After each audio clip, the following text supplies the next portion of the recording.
Hey guys, this is for all the Black Series Patron owners out there with the sliding rear bed. I've been asking a bunch of questions, see if anybody knew the answer to this, and I haven't gotten a clear answer.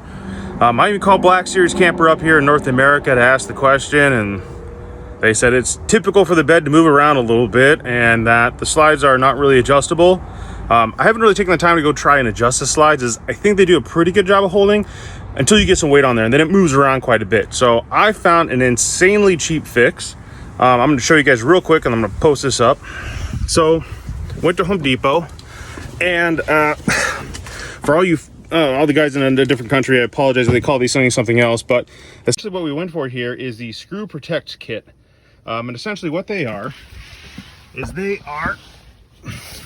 excuse the shaky camera, but they are these little green rubberized pieces that you slide over the end of a screw. In other words, in order not to get yourself stabbed.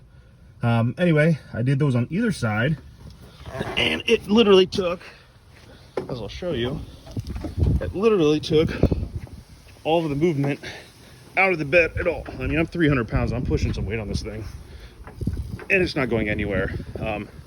It is damn solid.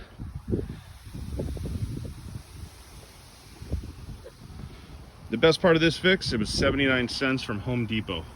Again, if you guys are in Australia, I apologize. I don't know if you have a Home Depot out there, but check it out, and maybe they'll be there. I have some other updates I'm going to do to the camper soon as well, heater included.